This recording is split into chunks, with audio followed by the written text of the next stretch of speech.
कुबेरेश्वर धाम के रुद्राक्ष महोत्सव में हुए हादसे भी कथावाचक प्रदीप मिश्रा ने सबक नहीं लिया है। कुबेरेश्वर धाम में शिव महापुराण के तीसरे दिन उन्होंने धाम में किसी तरह की भगदड़ से इनकार किया और इसे धर्मद्रोहियों की साजिश करार दिया है। इसके साथ ही ऐलान किया है कि अब सालों भर रुद्राक्ष वितरण का कार्यक्रम होगा।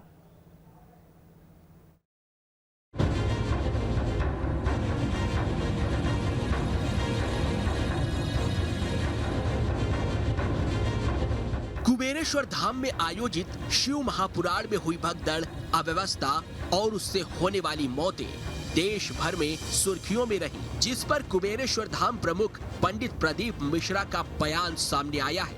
उन्होंने कहा है ये सब साजिश के तहत किया जा रहा है, जिसकी भविष्यवाणी उन्होंने पंडित धीरेन्द्र शास्त्री के खिलाफ हुई साजिश के बाद की थी।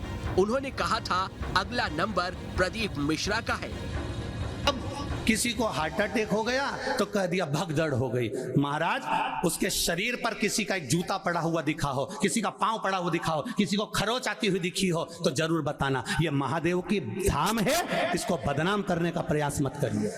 और ये बात हमने पावागढ़ की कथा में भी कही थी, आप उठा कर देखना, पावागढ़ संतों की कथा चल रही थी, उसमें कह दिया था अभी, और जिसने भी कहा था हमने उस समय पर भी कह दिया था अभी धीरेन्द्र का नंबर लगा है, और कहने वाले ने कह दिया था कि प्रदीप मिश्रा तैयार रहना, अगला नंबर तेरा है।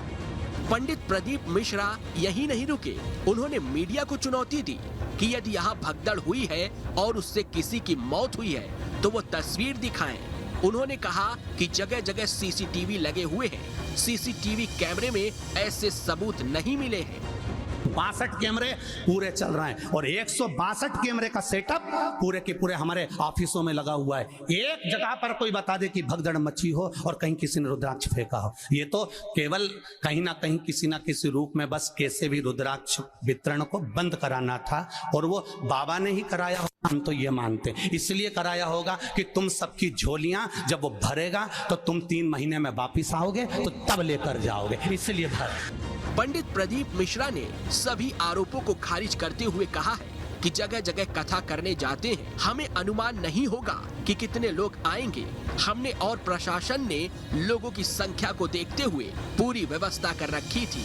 बरहानपुर कथा हुई, परभणी कथा हुई, मालेगांव कथा हुई, हम भी कथा करने जाते हैं, हमको भी मालूम है कि कितनी भक्त लोग कथा सुनने आते हैं, तो हमको ये अंदाजा नहीं होगा कि इस पावन धरा पर कितने आएंगे, कितनी व्यवस्था करी होगी, कितना लगाया होगा समय, प्रशासन ने भी कितनी व्यवस्था करी होगी। केवल बस चक्र घुमाना है और चक्र को घुमाकर कैसे भी सनातन धर्म को ले जाकर खड्डे में डाल देना है।